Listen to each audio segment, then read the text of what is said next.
주의 복음을 증거하는 왜 선교인가? 이제 오늘 네 번째 질문입니다. 왜 선교인가?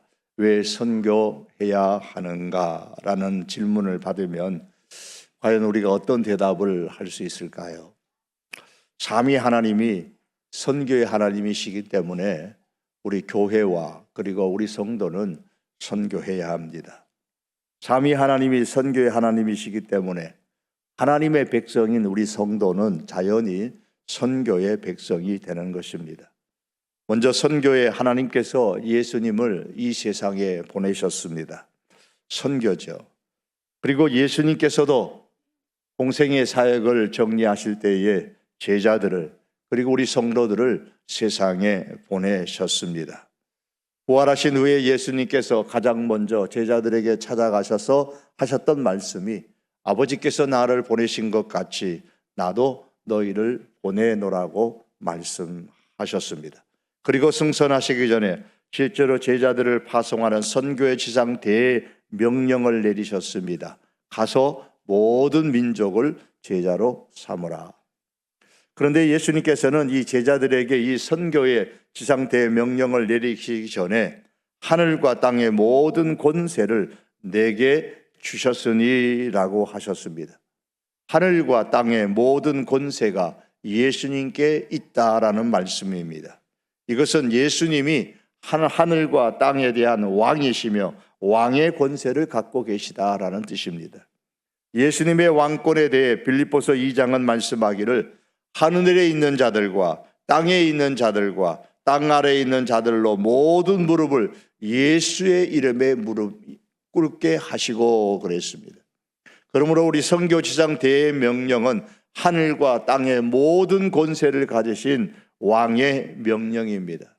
왕이 되신 예수님께서 이제 승천하시기 바로 직전에 또다시 한 번 더 말씀합니다. 그것이 오늘 본문의 말씀에서 예루살렘과 온 유대와 사마리아와 땅끝까지 가서 모든 민족으로 라고 말씀하셨던 그 민족이 어디인가를 말씀합니다. 가까이에는 예루살렘에서부터 그리고 유대로부터 그리고 사마리아까지 땅끝까지 선교할 것을 말씀해 주셨습니다. 선교의 하나님께서 선교의 목적으로 예수님을 세상에 보내셨고 선교를 위해 보내심을 받은 예수님은 왕의 권세를 가지고 다시 예수님의 사람들을 선교를 위해서 지상 대명령을 내려 세상에 보내셨습니다. 그 대상이 바로 저와 여러분들입니다. 그러므로 모든 교회는 왕 대신 예수님의 명령에 따라 선교의 하나님의 그 계획에 따라 복종하여서 선교하는 하나님의 백성이 되고 선교하는 교회가 되어야 합니다. 왕의 명령에 복종하는 교회인가, 불복종하는 교회인가, 혹은 선교하는 교회인가, 선교하지 않는 교회인가, 이 세상에는 이 두 종류의 교회만 있습니다. 이 두 종류의 하나님의 백성만 있습니다. 왜 우리가 선교해야 되느냐? 삼위 하나님이 선교의 하나님이시고 우리는 하나님의 백성이기 때문입니다. 또 왜 우리가 선교해야 되느냐? 선교는 이 땅에 하나님의 나라를 실현하는 도구이기 때문입니다. 마태복음 12장 28절에 보면 예수님께서 말씀하시기를 내가 하나님의 성령을 힘입어 귀신을 쫓아내는 것이면 하나님의 나라가 이미 너희에게 임하였느니라 라고 말씀하셨습니다. 이미 예수님께서 성령을 힘입어 귀신을 쫓아내셨고 이것이 하나님의 나라가 이 땅에 임한 증거라고 말씀하셨습니다. 예수님 당시 유대인들에게도 하나님의 나라에 대한 개념이 있었습니다. 그런데 유대인들은 그 하나님의 나라가 아주 웅장하게 돌풍을 일으키면서 올 것으로 생각을 했습니다. 구약 성경에 많이 나오는 나무 가운데 백향목 나무가 있습니다. 특히 솔로몬이 성전을 지었을 때에 이 나무를 가지고 지었죠. 이 백향목 나무는 높이가 40m까지 자라고 둘레가 2.5m에서 14m까지 되는 것도 있다고 합니다. 가지가 넓게 퍼져서 웅장한 그런 수형을 이루는 것이 특징이고 나이가 들면은 굵고 튼튼한 줄기와 빽빽한 가지로 인해서 거대한 크기를 자랑하는 것이 바로 이 백향목입니다. 그래서 성경에서는 이 백향목 나무는 웅장한 크기로 그리고 힘과 영광을 상징하는 그런 나무로 표현되고 있습니다. 예수님 당시의 유대인들은 하나님 나라를 설명할 때에 이 백향목 나무처럼 하나님의 나라가 임한다 그랬습니다. 하나님의 나라는 이 백향목 나무처럼 웅장하게 그리고 아주 돌풍을 일으키는 것처럼 마치 큰 돌이 날아와서 파괴하는 것처럼 그렇게 하나님의 나라가 대단하게 임할 것이다. 그렇게 유대인들은 생각을 했습니다. 그러나 예수님은 어떻게 말씀하셨습니까? 하나님의 나라를 설명하실 때에 유대인의 생각처럼 그렇게 설명하지 않으셨습니다. 겨자씨 비유와 가라지 비유를 통해서 하나님의 나라가 이처럼 임할 것이다 그러셨습니다. 겨자씨 비유입니다. 누가복음 13장의 말씀 보면 그러므로 예수께서 이르시되 하나님의 나라가 무엇과 같을까? 내가 무엇으로 비교할까? 마치 사람이 자기 채소밭에 갖다 심은 겨자씨 하나 같으니 자라 나무가 되어 공중의 새들이 그 가지에 깃들었느니라. 여기서 이 새라는 단어, 새가 깃들인다 할 때 이 새라는 단어는 랍비들이 주로 사용하는 단어의 수거입니다. 그 당시에 랍비들이 이 새 그러면 뭘 생각하면서 표현했냐면 열방, 이방을 말할 때에 새라는 단어를 사용했습니다. 그러므로 이 말씀은 하나님의 나라가 처음에는 아주 미미하게 시작하고 하지만 점점 커져서 나중에는 유대인들뿐만 아니라 새들도 와서 깃드는 열방의 사람들이 이방의 이 세계의 사람들까지 이 하나님의 나라에 들어와서 안식을 누리는 그런 거대한 나무가 될 것이다 라는 말씀입니다. 하나님의 나라는 사람들이 무시할 정도로 눈에 띄지 아니하게 아주 미약하게 시작됩니다. 유대인들의 생각처럼 아주 웅장하게 시작되는 것이 아니라는 겁니다. 하지만 마지막에는 열방에 이르기까지 하나님의 나라가 커지고 확장됩니다. 우리는 그 현실을 우리가 지금 보고 있는 것이죠. 이렇게 되는 데 있어서 하나님께서 그러면 사용하시는 방법이 뭐냐? 그게 바로 선교입니다. 하나님의 나라가 미미하게 시작되지만 열방이 다 하나님의 나라로 모여들어는 이와 같은 하나님의 나라가 형성됨에 있어서 하나님이 사용하시는 방법이 바로 이 선교입니다. 그러므로 선교는 하나님 나라의 실현의 도구가 되는 것입니다. 하나님 나라의 실현 도구로 이 선교를 효과적으로 사용하기 위해서 하나님께서 한 조치를 내리셨는데 그게 바로 성령을 보내주신 겁니다. 성령님은 이 선교의 에너지 역할을 계속 하시는 겁니다. 예수님께서는 하나님의 나라를 겨자씨 비유로도 말씀하셨지만 가라지 비유로도 말씀하셨습니다. 마태복음 13장 24절에서 32절에 보면 예수님께서 가라지 비유를 하시면서 천국, 즉 하나님의 나라에는 가라지와 알곡이 함께 자란다라고 했습니다. 예수님께서 가라지 비유에서 말씀하는 이 하나님의 나라는 어디냐면 이 지상에서 이루어져 가고 있는 현재적 하나님의 나라를 말하는 겁니다. 이 현재적 하나님의 나라에는 가라지와 알곡이 함께 자란다 그랬어요. 종들이 추수 때가 되어서 밭에 가라지를 다 뽑아버릴까요? 그러니까 집주인이 추수 때까지 그냥 두라 그랬습니다. 추수할 때까지 두라고 했습니다. 그러므로 완전한 종말의 미래 하나님의 나라가 이루어질 때까지 하나님의 최후의 심판이 있을 때까지 이 세상에 실현되는 그 현재적 하나님 나라에는 가라지 그리고 알곡이 같이 존재합니다.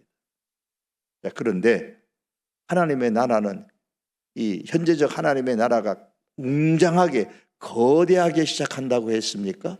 힘있게 시작한다고 했습니까? 아니죠. 처음에는 겨자씨처럼 미약하게 시작된다고 하셨습니다. 그렇기 때문에 알곡보다 가라지가 실제로 더 강해 보입니다. 자연히 알곡이 가라지에게 덮여서 무시를 당합니다.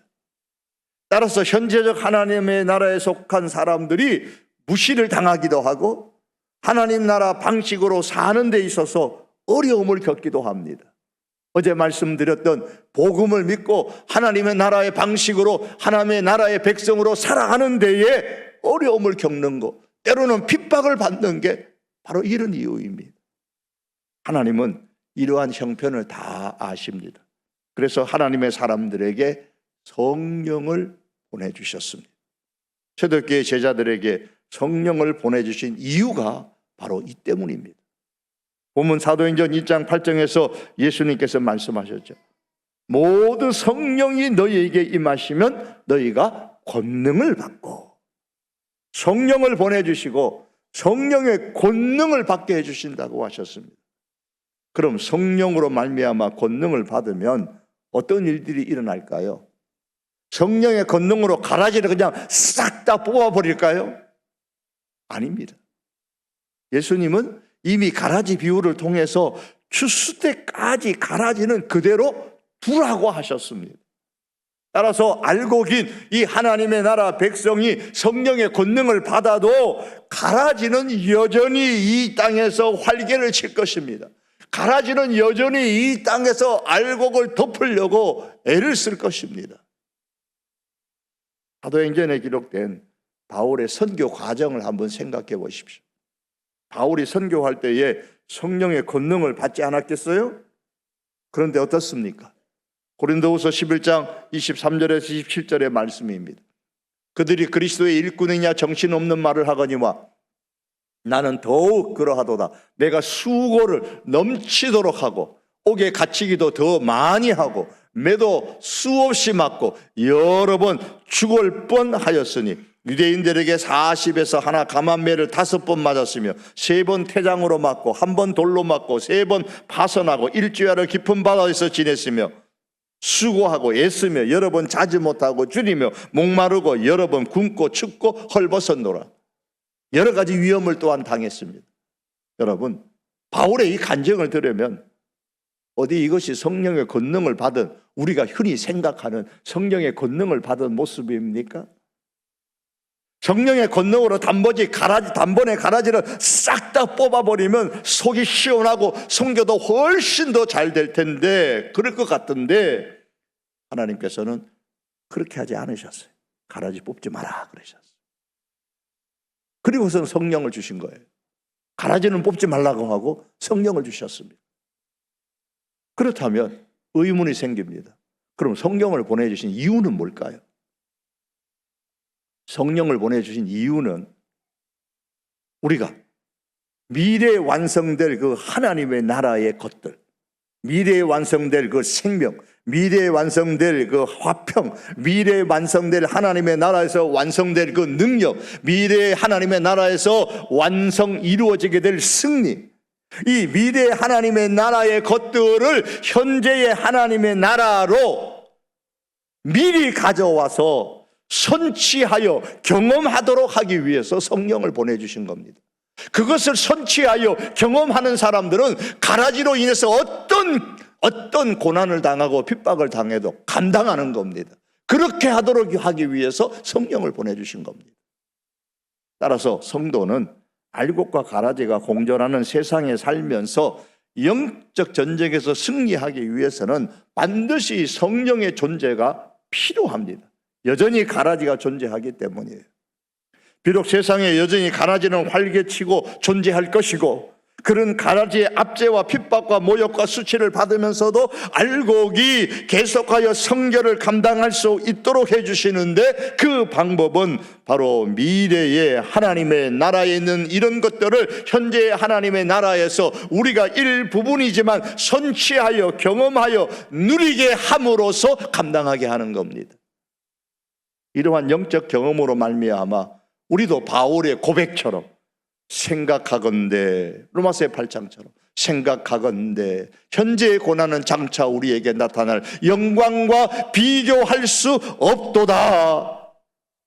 이렇게 고백할 수 있게 해주시는 겁니다. 무엇이? 성령의 권능이.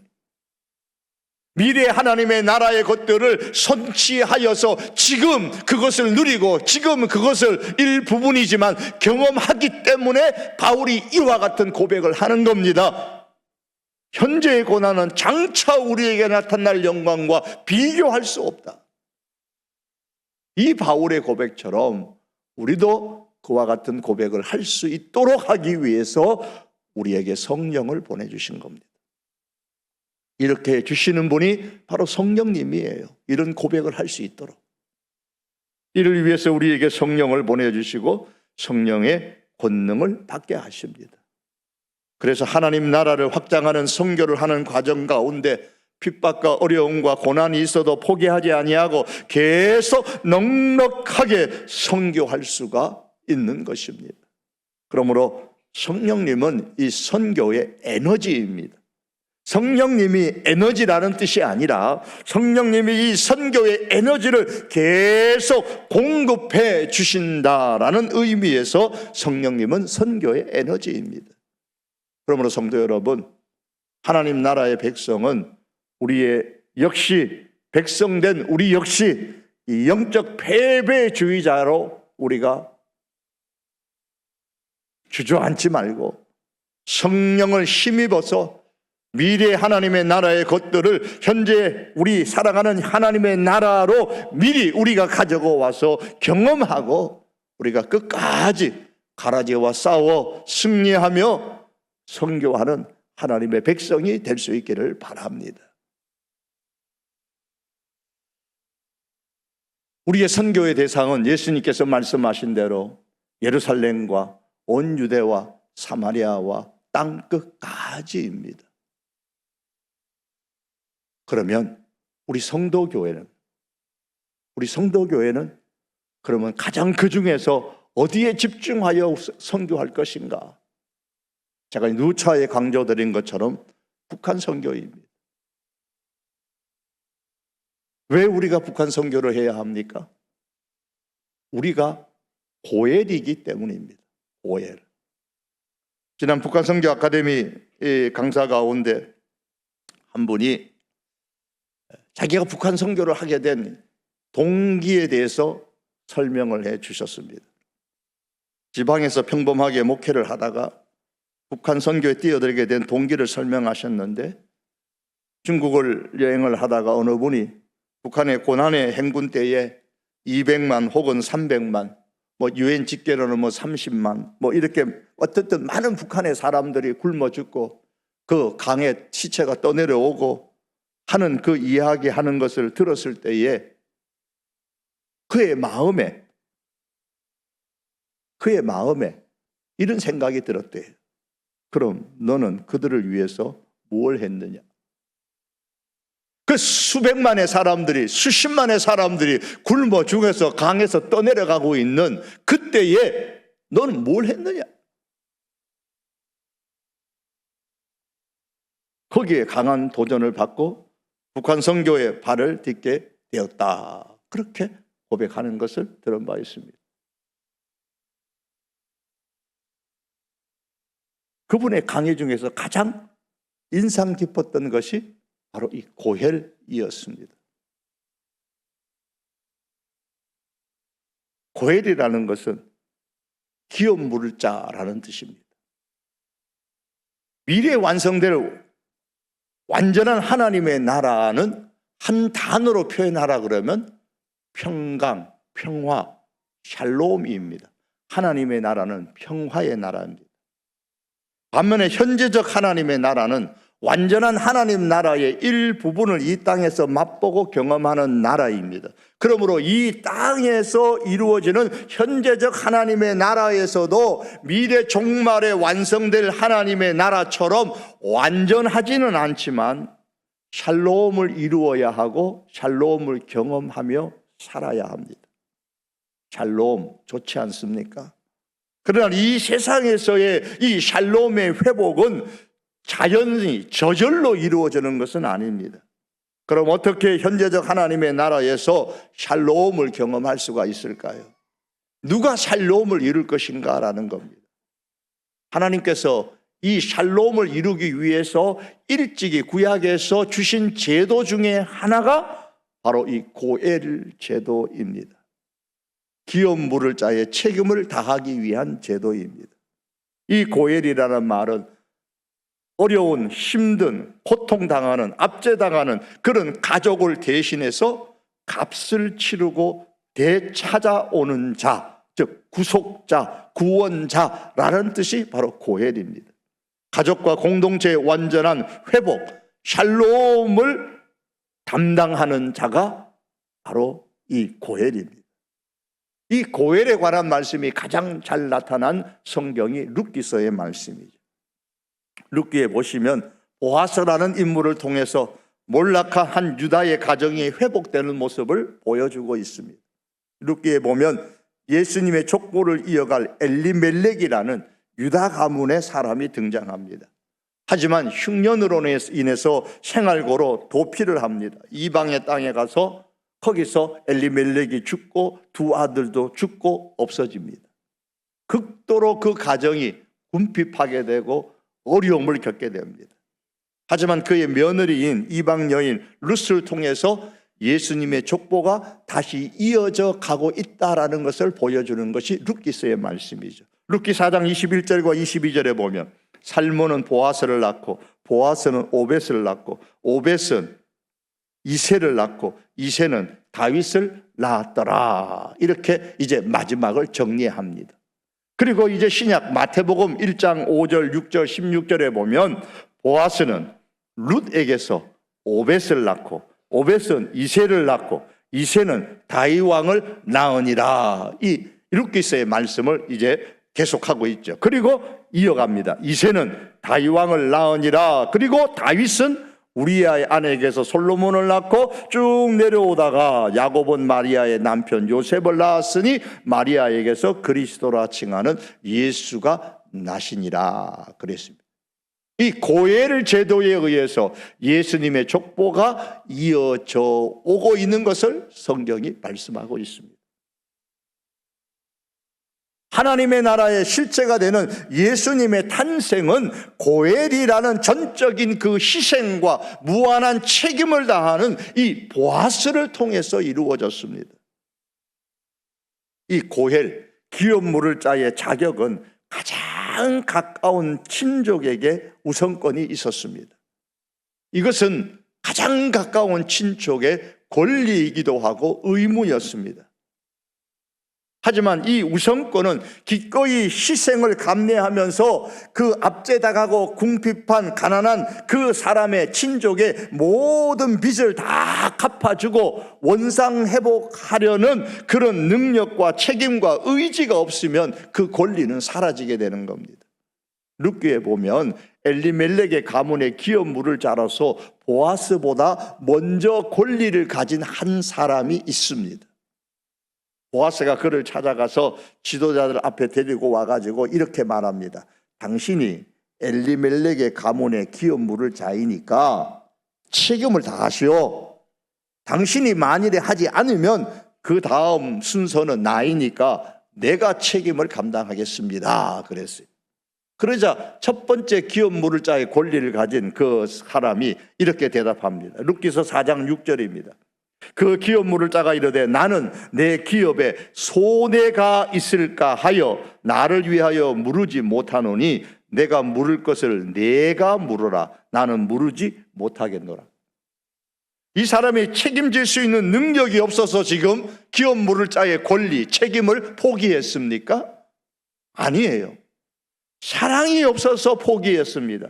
지극히 이기적인 그 생각 때문에 포기한 겁니다. 내 기업에 손해가 있을까 하여 나를 위하여 물으지 못하겠다 그랬습니다. 그 사람에게는 하나님에 대한 사랑도, 고엘 제도를 주신 하나님의 사랑도, 고엘 제도에 의한 사람에 대한 사랑도 없었습니다. 오직 자기가 손해보는 것만 생각했습니다. 자기를 위하여서 책임을 다하지 않습니다. 권리를 사용하지 않았습니다. 이를 볼 때에 기업 물을 자가 되려면 하나님 사랑과 이웃 사랑에서 출발하여 모든 책임을 져야 됩니다. 책임과 그에 따른 희생에서 권리가 주어지는 겁니다. 그렇게 해서 이 말씀은 하나님의 샬롬, 하나님의 평강을 누가 행해야 할지, 어떻게 행해야 할지, 얼마나 조심스럽게 행해야 할지를 보여주는 거예요. 북한 선교에 힘쓰는 우리들이 추구해야 될 목표가, 궁극적인 목표가 뭐냐면 저 북한 땅에 샬롬을 이루는 겁니다. 평화를 이루는 겁니다. 통일이 되고 안 되고는 그 다음의 문제입니다. 그 다음의 문제예요. 복음으로 말미암아 하나님께서 저 북녘 땅에 평화를 주시는 거예요. 이게 궁극적인 목적이 됩니다. 하나님의 평화가 임하는 것. 어떻게? 누가 이것을 실행할 것입니까? 기업 물을 자로서의 고엘이 해야 합니다. 기업 물을 자로서의 보아스가 되는 이 권리는 오직 책임과 희생을 기꺼이 감수하는 자에게 주어집니다. 이제 신약에 오면 진정한 보아스, 고엘은 누구이십니까? 예수님이십니다. 예수님이 인간을 죄와 죽음에서 구속하기 위해서 십자가를 지심으로 고엘로서, 기업 물을 자로서의 책임과 희생을 다 하셨습니다.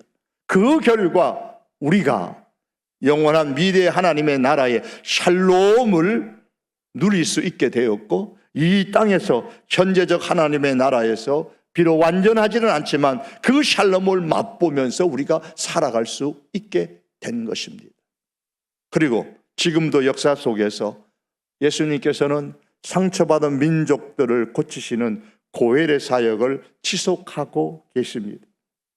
오늘날 하나님의 샬롬은 고엘로 오신 예수님을 따라서 기꺼이 이 고엘의 책임과 희생을 감당하는 사람들을 통해서 이루어지는 겁니다. 여러분, 그렇다면 여전히 전쟁과 분단과 압제와 갈등과 빈곤과 이 비극에서 벗어나지 못하는 저 한반도의 북한 백성의 기업 물을 자로서의 고엘은 누가 되어야 됩니까? 북한 백성들에 대한 고엘을, 기업 물을 자가 누구가 되어야 되는 거예요? 우리 옆에 있는 일본이 그 백성이 기업 물을 자가 되어야 됩니까? 북한 땅에 대해서? 아니면 저 멀리 있는 미국이 기업 물을 자가 되어야 됩니까? 아니면 중국이, 러시아가 기업 물을 자가 되어야 됩니까? 어느 민족이, 어느 나라, 어느 백성이 저 북한 백성에 가장 가까운 친족입니까? 일본입니까? 미국입니까? 중국입니까? 러시아입니까? 어디예요? 대한민국이잖아요. 가장 가까운 친척, 기업 물을 자의 고엘이 우리예요. 한반도의 상황에서 남한 교회가 유력한 보아서입니다. 하나님께서 책임을 물으시는 가장 가까운 친족이요 고엘입니다. 샬롬의 회복은 자연적으로 이루어지지 않습니다. 기업 물을 자로서 책임과 희생을 감수하는 보아스를 통해서 이루어갑니다. 하나님은 지금도 저 북한의 백성들을 향하여서 기업 물을 자로서의 이 고엘 제도, 보아스의 책임, 고엘의 책임을 우리 백성과 우리 남한의 성도들을 향하여 물을 것입니다. 어느 목사님이 북한의 집회에, 큰 집회에 강사로 참여했습니다. 탈북하신 목사님이십니다. 거기서 설교를 하시면서 이후에 남북이 통일되어졌을 때에 남한 교회가 저 북한을 위하여, 북한의 백성들을 위하여 무엇을 했느냐고 우리의 형제와 우리의 자매와 우리의 백성이, 우리의 친족이 물어보면 여러분은 뭐라고 답변하실 것입니까? 한국 교회는 무엇라고 대답할 것입니까? 라고 물었습니다. 거기에 충격을 받고 거기에 도전을 받았던 한 목사님이 교회에서 세계 선교에 대한 큰 비전을 가지고 여기에 교회를 세우고 저기에 교회를 세우고 온 세상에 교회를 세우며 선교하겠다는 비전의 생각을, 그 방향을 틀었습니다. 내가 저 북녘 땅에 있는 저 동포들을 탈북시키는 데에 내가 목회를 하면서 100명을 내가 선교하겠다. 그러면서 100여 명을 계속해서 탈북시키는 데에 그 교회가 힘을 다했다라는 얘기를 제가 들어본 바가 있습니다. 여러분, 샬롬의 회복은 자연에 이루어지는 게 아닙니다. 기업 물을 자로서의 책임과 희생을 감수하는 보아스를 통하여 이루어집니다. 여러분, 우리 남한교회, 특별히 신앙민에 의해서 세워진 우리 성도교회가 북한교회의 보아스의 사명을 감당할 수 있기를 바랍니다. 성경에 보면 무너진 예루살렘 성벽을 다시 세우는 데 있어서 기업 물을 자리에 사명을 갖고 책임과 희생을 기꺼이 감당한 사람이 나오는데 그 사람은 바로 느헤미야입니다. 무너진 예루살렘 성벽의 제거는 예루살렘에서 저 먼 1500km나 떨어진 바사 제국의 당시 강한 세계 최강의 나라에서 편안하게 살고 있었던 그 느헤미야의 마음을 하나님께서 강력하게 도전을 주고 역사하셔서 그로 통하여서 하나님께서 친족, 그 백성 예루살렘을 살리셨습니다. 저는 이렇게 느헤미야서에 이렇게 말씀을 쭉 보면서 가장 감동스럽고 은혜로웠던 말씀은 느헤미야 3장이었습니다. 3장에 보면 한 절만 읽으면 이렇습니다. 그 다음은 학고스의 손자 우리의 아들 무레노시 중수하였으며 그 다음은 무세벨의 손자 베데가의 아들 무슬람이 중수하였고 그 다음은 3장을 읽어보면 눈에 띄는 특징 중에 하나가 그 다음입니다. 예루살렘 성벽을 재건함에 있어서 제각기 자기의 분량을 자기의 자리에서 책임을 다함으로써 예루살렘 성벽이 완성되고 예루살렘이 완성되어져 갔습니다. 대제사장들도 참여하고 레위인도 참여하고 그 지역의 통치자들도 참여하고 백성도 참여하고 여성도 참여하고 다 참여합니다. 그런데 성경에 보면 느헤미야 3장 5절 하반절에 보면 이런 말씀이 나옵니다. 그 귀족들은 그들의 주인들의 공사를 분담하지 아니하였으며 그 다음 다 참여했는데 그 어떤 특정의 귀족들은 예루살렘 성벽을 제공하고 예루살렘을 회복하는 그 일에 분담하지 않았다라고 말씀합니다. 드고아 지역의 귀족들입니다. 왜 동참하지 않았을까요?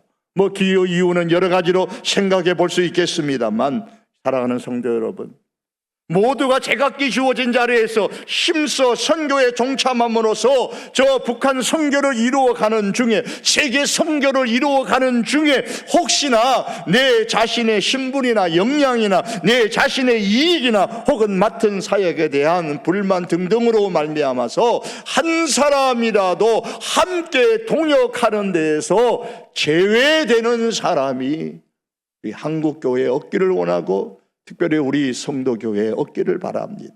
그 귀족들은 분담하지 아니하였습니다. 이 말씀에 우리의 이름이 한 사람이라도 기록되지 않기를 원합니다.